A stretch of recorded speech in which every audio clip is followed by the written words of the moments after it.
Bismillahirrahmanirrahim. Assalamualaikum warahmatullahi wabarakatuh. Perkenalkan, saya Reni Suwarniati. Nah, pada semester ini saya mendapat tugas memberikan materi mengenai penyakit jantung bawaan kritis. Nah, saya mungkin nanti akan berbagi dengan Dr. Diaris Kuntartiwi, spesialis anak konsultan. Nah, sedikit saya modifikasi judulnya, yaitu kewaspadaan melalui deteksi dini penyakit jantung bawaan pada janin dan neonatus. Baik, sebagai pendahuluan, kita mulai ya. Jadi penyakit jantung bawaan itu merupakan kelainan anatomi jantung yang dibawa sejak anak atau bayi itu lahir ya, jadi sejak dari dalam kandungan. Dan ini masih merupakan masalah kesehatan di Indonesia. Angka kejadiannya 1/1000 kelahiran hidup, bahkan yang terkini beberapa pustaka menyebutkan 1/100, dan angka ini sama baik di negara maju dan negara berkembang. Angka kelahiran menurut BKKBN tahun 2018 di Indonesia ini 4,8 juta bayi lahir per tahun. Jadi bisa dibayangkan akan lahir 40.000 bayi lahir per tahun dengan penyakit jantung bawaan. Nah, sepertiganya itu manifest ya, bergejala pada masa neonatus. Namun yang sampai ke tangan ahli itu sedikit, apalagi yang mendapat pertolongan sedikit. Kenapa? Ya. Nah, jadi saya ulang, merupakan kelainan bawaan yang paling sering terjadi ya di antara kelainan bawaan yang lain, yaitu sebanyak 30% dari seluruh kelainan bawaan, dan tidak akan menimbulkan masalah selama kehidupan intrauterin karena jantung belum bekerja secara mandiri. Setelah lahir, PJB yang berat akan menimbulkan gejala dini pada masa neonatus. Nah, ini disebut sebagai PJB simptomatis ya. Kenapa terjadi seperti ini? Karena ada perubahan kehidupan dari intrauterin ke ekstrauterin. Nah, sirkulasi janin ini merupakan pengetahuan tentang sistem sirkulasi janin. Nah, ini diperlukan untuk pemahaman terhadap perubahan yang terjadi segera setelah bayi lahir dalam keadaan normal maupun patologis. Ya, pemahaman ini juga berguna dalam menerangkan beberapa karakteristik PJB kritis pada neonatus.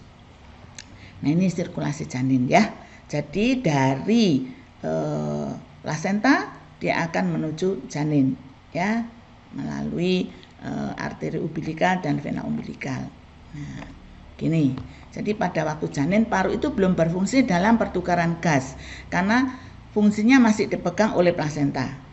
Nah, kemudian diameter ductus arteriosus janin ini sama dengan diameter aorta ya. Nah, tekanan arteri pulmonalis juga akan sama dengan tekanan aorta. Ini masih di dalam intrauterin ya.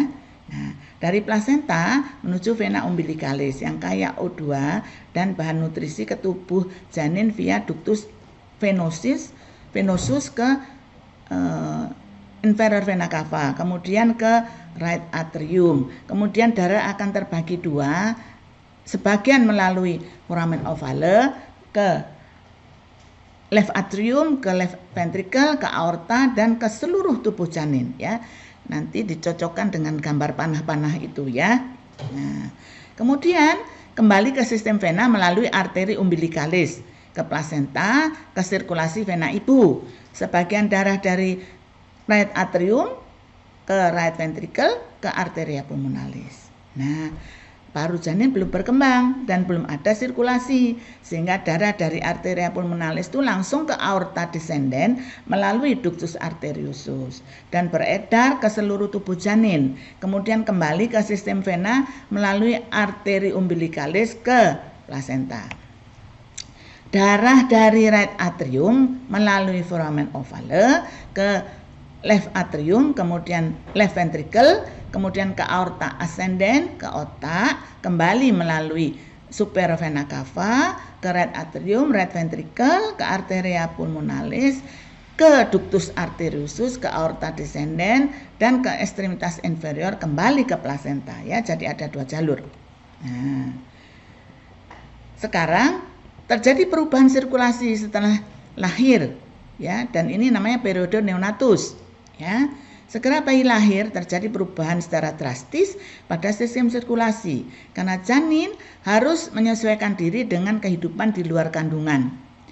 Ya, proses pertukaran gas dari plasenta dialihkan ke paru neonatus. Ya, tangisan bayi pertama membuat oksigen itu masuk ke dalam paru dan membuka alveoli, terjadi pengembangan paru, tahan vaskuler akan turun. Nah, sebaliknya tekanan oksigen akan meningkat, vasodilatasi dan penurunan tahanan paru dan penipisan dinding arteri pulmonalis. Ini akan mengakibatkan tekanan di ventrikel kanan turun dan saturasi oksigen sistemik akan naik. Ya. Jadi singkatnya perubahan fisiologis pada sistem sirkulasi janin ke neonatus itu meliputi penutupan ductus arteriosus, penutupan foramen ovale, penutupan ductus venosus, tahanan vaskuler parunya akan turun, kadar Hb menurun ke arah nilai normal dan pergeseran kurva disosiasi oksigen. Nah, perubahan tersebut berlangsung selama beberapa jam sampai beberapa minggu. Ya. Jadi sudah saya terangkan tadi, tangisan pertama menyebabkan dimulainya ventilasi pada paru ya. Terjadi pelebaran pembuluh darah paru, kemudian aliran darah parunya itu meningkat secara mencolok. Terjadi aliran pertama ke arteria pulmonalis, membuka alveoli paru, darah mengalami pertukaran antara CO2 dan O2. Darah yang kaya oksigen ini akan ke vena pulmonalis, selanjutnya ke left atrium, left ventricle, ke aorta dan ke seluruh tubuh. Ya, aliran darah ke vena pulmonalis ini meningkat, itu akan menyebabkan aliran darah ke left atrium juga meningkat. Nah, terjadilah penutupan foramen ovale. Ya. Nah, sekarang kita mempelajari apa penyebab dari penyakit jantung bawaan itu. Ternyata multifaktorial ya.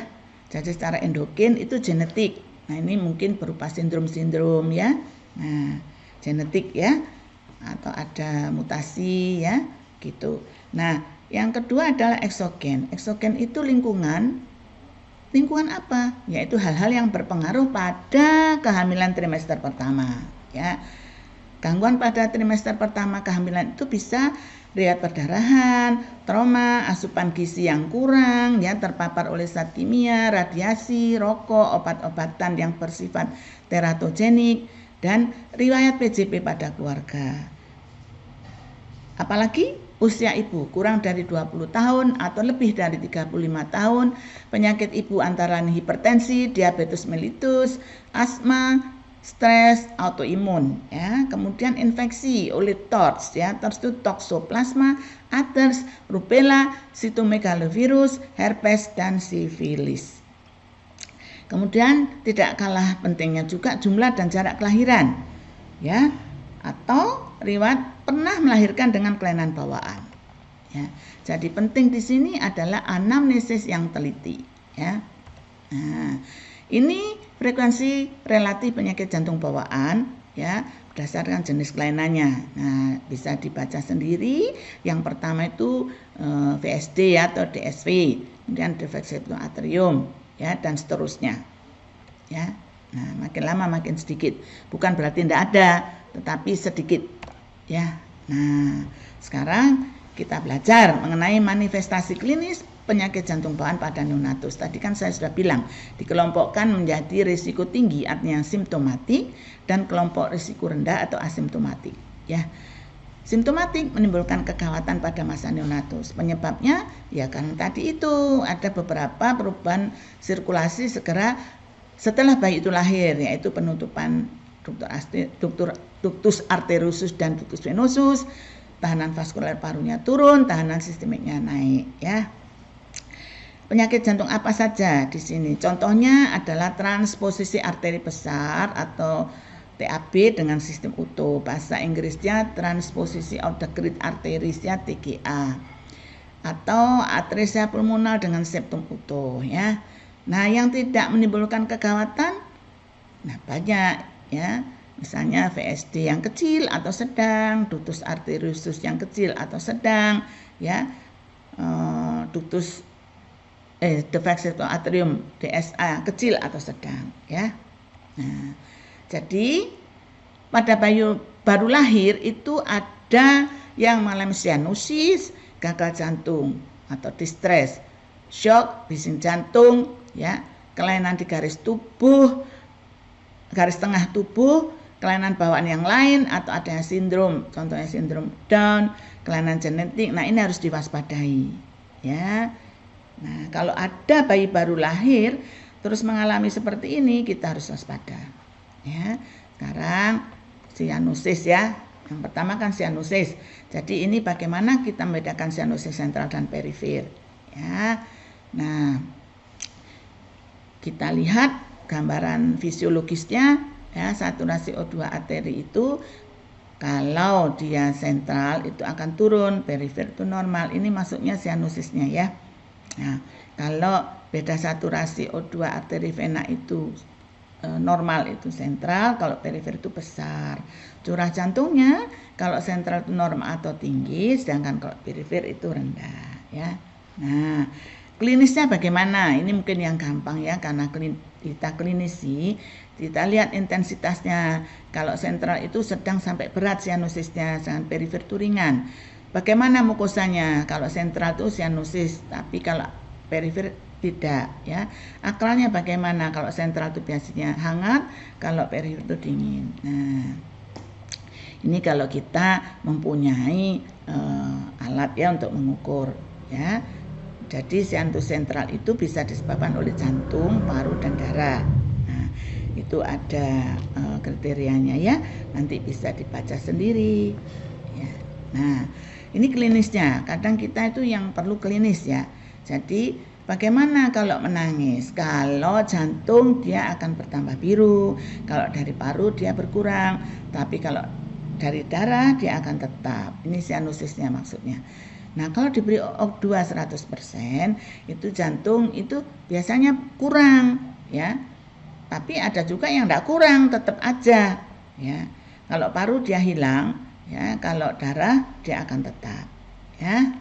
Nah, sekarang ini yang sekarang, ya, harus dikuasai, ya, baik oleh dokter umum maupun dokter spesialis anak, ya. Pemeriksaan dengan pulse oximetry, ya. Kita bedakan preduktal dan postduktal. Kalau preduktal memeriksanya di lengan kanan, kalau postduktal di kaki kiri atau kanan, terserah. Bila lebih dari 3%, kita waspada terhadap penyakit jantung bawaan kritis, terutama yang cyanosis, ya. Nah, diulang sampai 3 kali, ya. Nah, ini saya coba tunjukkan videonya, ya. Bentar. Nah.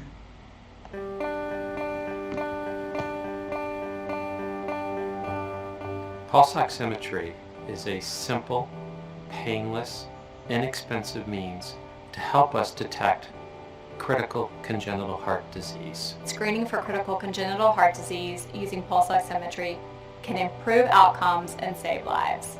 The goal would be for every hospital and birthing center in the country to screen babies, and that is what the pulse ox test is looking for.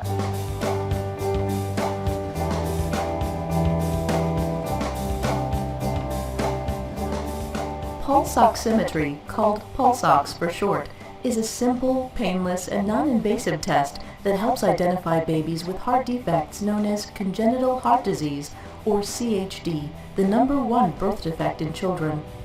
Pulse ox is just one of several tools medical professionals use to help identify newborns with serious heart problems before they ever leave the nursery. Many leading health organizations have endorsed adding screening for critical congenital heart disease to the recommended uniform screening panel. This is going to be a game changer for us.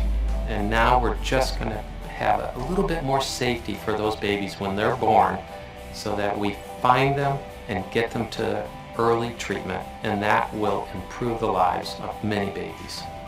I tell families that it's an easy, it's a painless, and it's a very quick way to detect for the presence of CCHD in their newborn.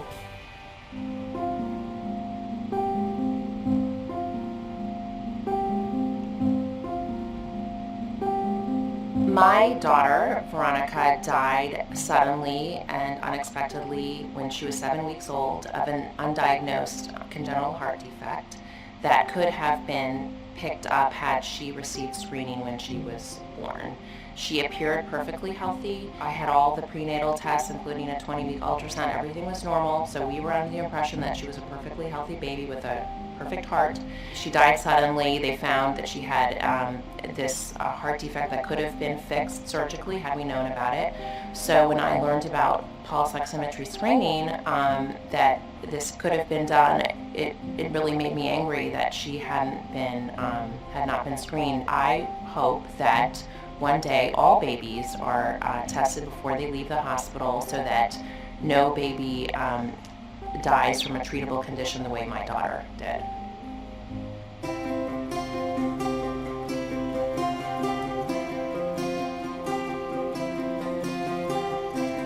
CCHD screening should be done at or as close to 24 hours of age as possible. We screen the right hand and the right foot. They perform a pulse ox measurement on both of those. The pulse ox screening measures your baby's blood oxygen levels. If the levels are normal, that's all there is to it. If the levels fall below the normal range, the test will be conducted more times to ensure accuracy and an average reading.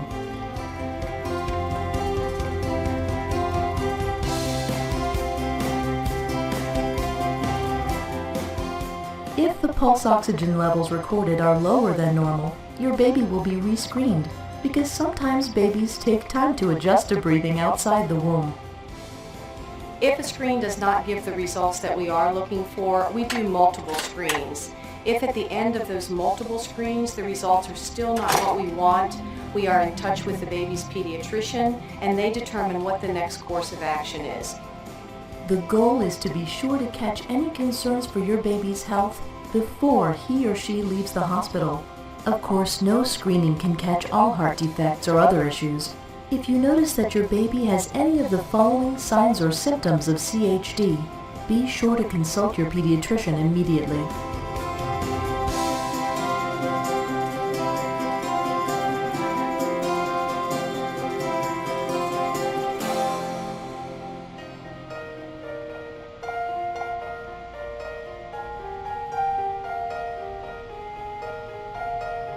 We think that it's so important to catch babies that have any treatable condition early. So in addition to the heel stick, in addition to the hearing screening, we think that CCHD screening fits in so nicely because we can save babies' lives, and that's huge. Approximately 8 of every 1,000 infants born have a form of CHD. While this screening can't detect all forms of CHD, it helps with early identification of some at-risk babies. Our goal, ultimately, is that no baby with critical congenital heart disease will leave a nursery and not be treated for a condition in which we have excellent results. We want all newborns that are leaving the hospital to have access to this CCHD test, and we have tried to show that that's possible. We really want parents and providers to know that CCHD screening using pulse oximetry can improve outcomes and potentially save lives.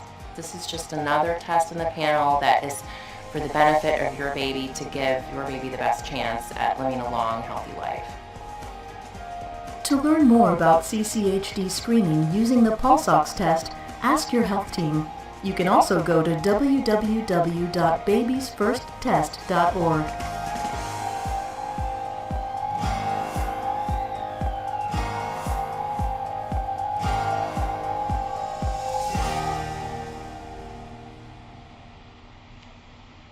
Ya, itu tadi ya video cuplikan mengenai CCHD, Critical Congenital Heart Disease atau penyakit jantung bawaan kritis ya.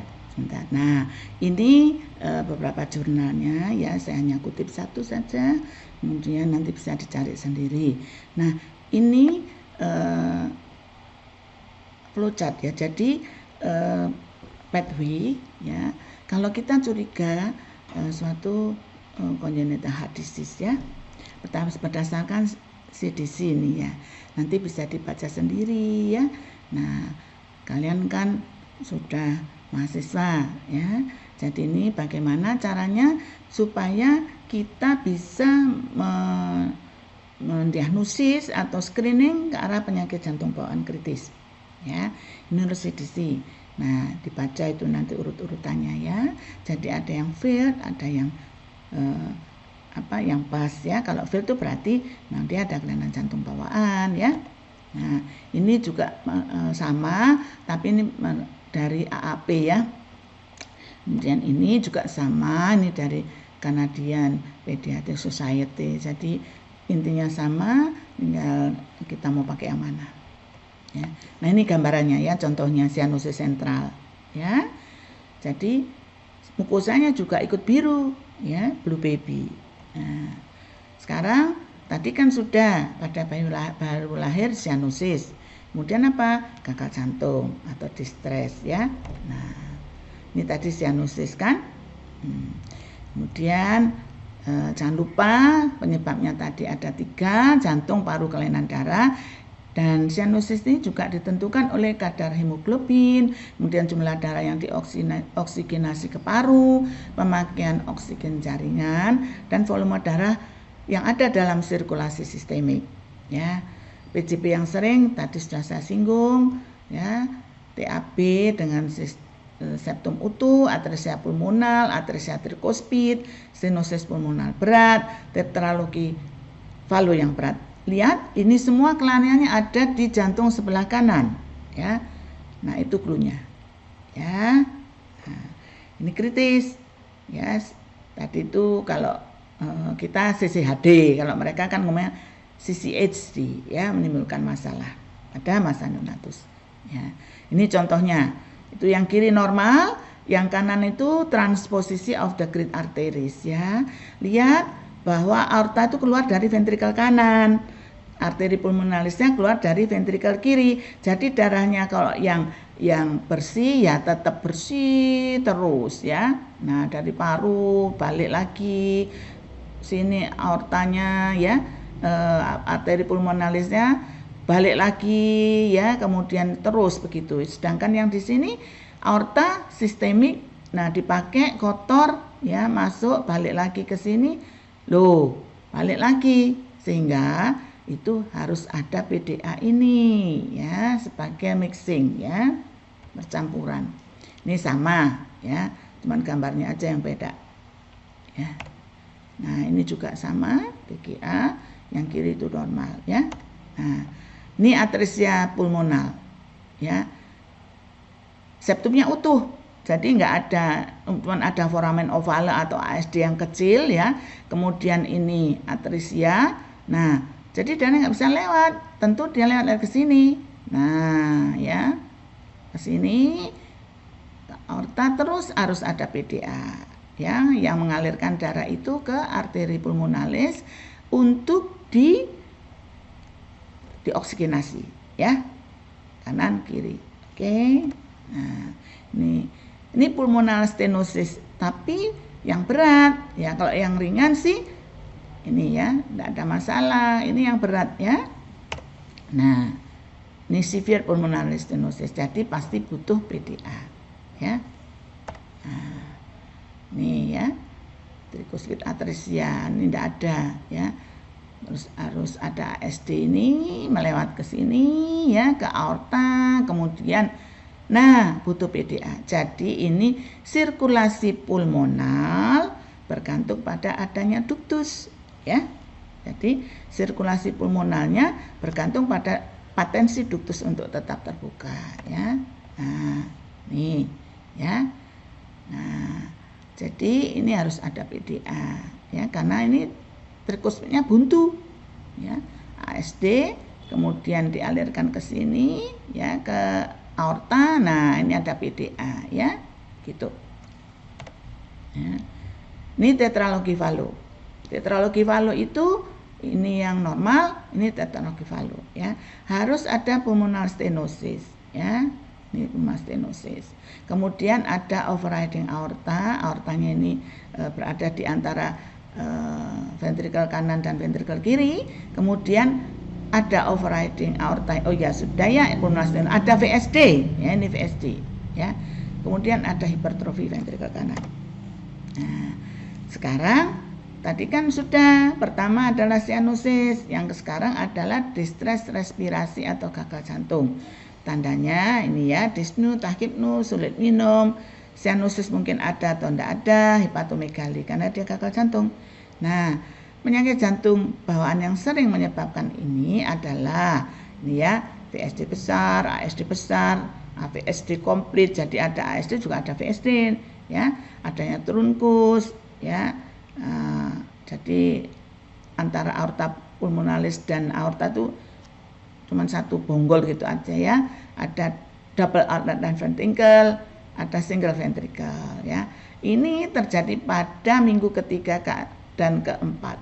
Jadi waspada kalau ada bayi, kenapa dia kok mengalami distress, harus curiga juga ke arah gagal jantung ini ya.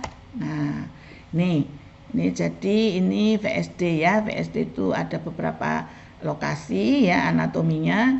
Nah, yang penting dia pokoknya besar ya. Nah, jadi dia akan terjadi aliran darah dari kiri ke kanan, left to right, sehingga overload ya paru-parunya itu. Nah, ya overload terjadi gagal jantung pada minggu-minggu ketiga kan 4, jadi pada masa neonatus. Nah, yang ini ASD-nya besar ya, sama kan ada left to right shunt ya. Kemudian ini AVSD ya. Itu sengaja saya buat ada intermediate, parsial ya. Nah, itu untuk ya nice to know saja. Tetapi yang namanya AVSD itu ya ada ASD, ada VSD. ASD-nya itu biasanya primum dan VSD-nya adalah inlet ya. Oke.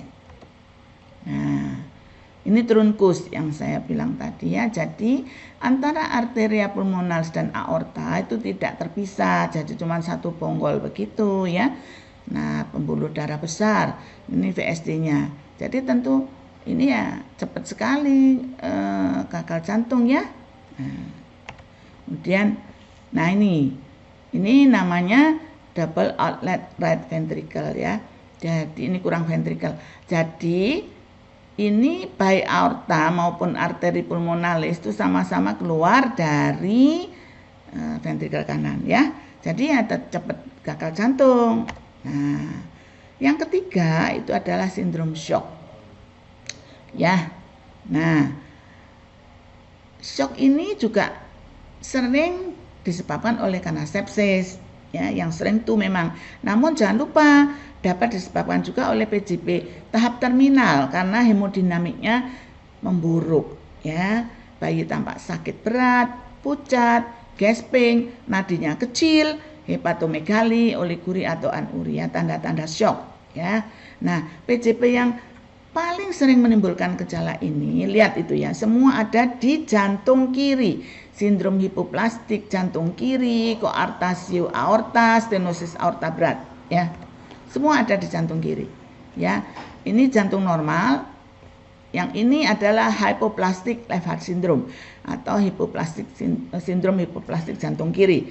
Jadi jantung kirinya itu kecil semuanya ya, baik ventrikelnya, aortanya ya. Ya tentu saja ini bisa menyebabkan shock ya. Nah, ini koartasio aorta ya. Ini ada penyempitan di aorta ya. Kalau ini sempit banget ya, nah, tidak ada aliran yang ke bawah. Terus bagaimana? Ya, dia butuh duktus. Ya. Nah, ini kebalikan dari yang tadi ya. Kebalikan dari yang cyanosis. Kalau yang cyanosis tadi, kelennya ada di jantung kanan, dia butuh duktus. Jadi sirkulasi pulmonal itu bergantung pada sirkulasi sistemik, ya. Sedangkan ini kebalikannya, ya. Kelennya di jantung kiri. Jadi harus butuh duktus ya, kayak koartasio ini. Nah, ini harus ada duktus di sini untuk mengalirkan ke aorta bagian bawah ya. Nah, Karena ini terapinya ya, kalau ada koartasium mungkin di balon ya. Ini dokter Diaris nih yang senang ngerjakan ini ya. Nah, dengan kateter ya. Nah, nih coba Anda lihat ya. Sekarang kalau duktusnya itu sudah menutup, bagaimana? Ya. Nah, diakali ini aortanya ini ya. Nah, ini yang menyempit tadi di stent. Nah, ini kerjaannya dokter Diaris juga ya. Jadi intervensi ya, jadi ini di stent supaya ini tidak nyempit lagi ya. Nah, ini berdasarkan klasifikasi ya. Ini ada lagi nih yang lebih serem ya. Ini arkusnya putus ya, ini normal. Nah, ini arkusnya putus nih, lihat. Jadi ini duktus, ini harus ada duktus ini ya. Kalau enggak bagaimana ya? Ini ada duktus ya. Putus ini ya, enggak seperti ini kan nyambung, ini putus, berarti harus ada duktus ini duktus, ini duktus ya. Nah, jadi ini sirkulasi sistemiknya bergantung pada sirkulasi pulmonal ya. Ini kebalikannya. Jadi tadi satu sirkulasi pulmonal bergantung duktus, yang kedua adalah sekarang sirkulasi sistemik bergantung duktus, yang ketiga adalah yang campuran tadi TGA ya, untuk mixing. Oke. Nah, ini tipe-tipe interruptus ya. Nah, dilihat sendiri ini tipenya ya. Nah, sekarang gejala yang keempat adalah bising jantung. Jadi pada neonatus itu 80% itu punya bising jantung inosen. Artinya halus ya. Kemudian derajatnya tidak lebih dari 2, fasenya ejeksi sistolik dan tidak punya karakter spesifik ya. Dan jelas terdengar pada daerah pulmonal ya. Namun apabila kita menemukan sifatnya kasar, derajatnya 3/6 ya atau lebih pada hari pertama bayi lahir, biasanya karena PJB yang bersifat obstruksi ya. Entah itu di jantung kanan atau kiri, biasanya stenosis ya, entah stenosis pulmonal atau aorta atau tetralogi valu. Oke? Nah, ya. Nah, sekarang ini kita bicara dengan ini ya, aorta ya, kelainan di aorta ya. Jadi bagaimana kalau aorta itu yang sehat itu menutup ya, bagaimana membuka. Nah, di sini bagaimana kalau aorta itu misalnya mengalami kerusakan ya. Nah, disease ya, ya. Ini dia mungkin membukanya juga enggak seberapa besar ya, stenosis. Nah, nutupnya ini seperti ini ya, juga enggak bisa rapet ya. Nah, tuh, nih ya, yang saya bilang stenosis aorta ya. Meskipun ini jarang, tetapi ya ada baiknya kita tahu ya. Nah, ini tetralogi valu yang sering ya pada bayi-bayi di Indonesia. Tadi sudah saya terangkan ya. Nah, sekarang kita sedikit menyinggung tentang apa sih itu vital echocardiografi ya. Nashtuno saja. Jadi nanti kalau ada orang dengar, kalau kalian dengar ada orang bilang vital echo. Nah, paham wis. Maksudnya echo itu dilakukan pada saat masih di dalam kandungan pada saat fetus ya. Nah, ya, ini jurnalnya dan seperti ini ya. Jadi di dalam perut ini masih. Nah, kalau ini normal ya. Nah, tapi kalau ini coba dilihat ya. Ini enggak ada batasnya, ini enggak ada sekatnya. Jadi ini single atrium, single ventricle. Sudah bisa dilihat di dalam perut ya. Nah, ini yang tadi saya bilang hypoplastic left heart syndrome ya. Jadi jantung kirinya itu kecil ya. Nah, ini yang besar jantung kanannya ya. Nah, sudah bisa dilihat ya. Nah, ini beberapa jurnalnya ya. Mungkin ada yang kalian bisa nemu, monggo silahkan ya. Ini beberapa jurnalnya dan ini menunjukkan beberapa potongan-potongannya. Nice to know ya, supaya nanti kalau ada orang ngomong nggak bingung ya. Nah, ini ya. Nah, ini caranya, artinya potongan-potongan itu didapat dari mana ya. Ini kan ilustrasi ya. Nah, sekarang kalau ada bayi baru lahir dengan penyakit jantung bawaan kritis, itu mau diapakan ya. Kalian nanti kan mungkin di dokter umum ya, atau dokter spesialis anak di daerah yang tidak punya fasilitas, itu bayi itu akan dirujuk. Nah, terus bagaimana? Nah, ini ya gambaran penyakit jantung bawaan kritis yang bergantung pada duktus tadi ya. Nah, kalau ada kolaps sirkulasi dan gagal jantung itu apa saja ya. Jadi ada shock, ada juga gagal jantung ya. Tapi ini yang sianusis yang kelihatan. Kalau yang tadi itu yang gagal jantungnya yang kelihatan. Nah, kalau yang sebelah kanan itu sianusisnya yang kelihatan. Nah, itu beberapa penyakitnya ya. Nah, ini ya. Jadi bayi itu harus distabilisasi dulu ya, sebelum dirujuk. Nah, butuh persiapan ya. Kemudian juga kita harus mengumpulkan data ya. Siapa? Ya dokter yang akan merujuk tadi dan diterima oleh dokter di tempat rujukan ya. Nah, apa saja yang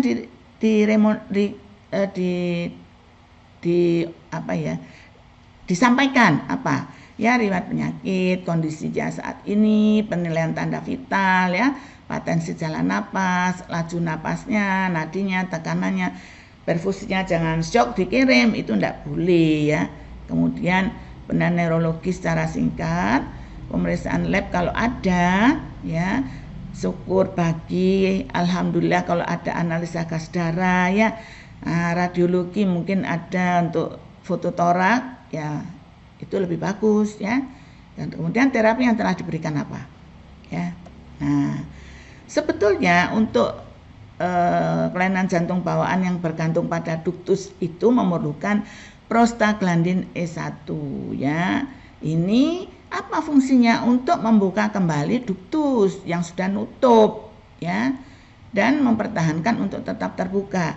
Jadi duktus itu secara fisiologi fungsional ya, dia akan menutup dalam 15 jam pertama. Secara anatomi mungkin bisa sampai 2 minggu ya. Namun kadang-kadang kalau dibutuhkan dia tuh cepat nutup, kalau tidak dibutuhkan dia buka terus ya. Nah, jadi dengan duktusnya tetap terbuka itu meningkatkan curah jantung, memperbaiki keadaan asidosis metabolik yang ada karena hipoksia atau kolaps tadi ya. Kemudian harus diberikan pada bayi sianusis yang terus memberat dengan dugaan penyebabnya adalah PJB ya, dengan sirkulasi pulmonal yang bergantung pada ductus arteriosus ya, serta pada bayi dengan asidosis metabolik dan shock dengan dugaan penyebab PJB sirkulasi sistemik yang bergantung pada ductus arteriosus tadi sudah saya terangkan ya. Nah, jadi ada yang sirkulasi pulmonalnya bergantung ductus, sirkulasi sistemiknya bergantung ductus, tadi sudah ada kelompok-kelompoknya ya. Nah, ini dosisnya ya, dosisnya. Namun harus diawasi ketat karena efek sampingnya itu antara lain itu yang utama itu apnu ya. Maaf ini belum tak tulis. Apnu, kemudian ada kejang, demam, flushing ya. Nah, tapi yang penting itu apnu. Makanya harus di observasi ketat ya. Nah, ini preparatnya biasanya namanya alprostadil ya. Nah, jika tidak tersedia preparatnya mungkin bisa dicoba dengan oral ya. Nah, terus sudah ya. Nah, jadi merujuk ke tempat rujukan yang dengan fasilitas misalnya tipe A ya, seperti Rumah Sakit Dr. Saiful Anwar gitu ya, yang tenaganya ada ya. Nah, ini tadi kalau kita punya preparatnya, tapi kadang preparat ini sulit ya. Nah, terus bolehkah di stenting? Boleh ya. Jadi untuk mempertahankan duktus tadi kita bisa melakukan dengan obat atau dengan intervensi ya. Kalau obat prostaglandin E1, tapi kalau intervensi adalah duktusnya di stenting ya, di stent ya, dilebarkan pakai stent. Oke ya. Mungkin itu yang bisa saya berikan. Ini sependek pengetahuan saya. Jadi kalau ada kurangnya, lebih nggak mungkin, tapi kalau ada kurangnya, ya mohon dimaafkan. Mungkin Anda bisa baca lagi. Ya, terima kasih. Assalamualaikum warahmatullahi wabarakatuh.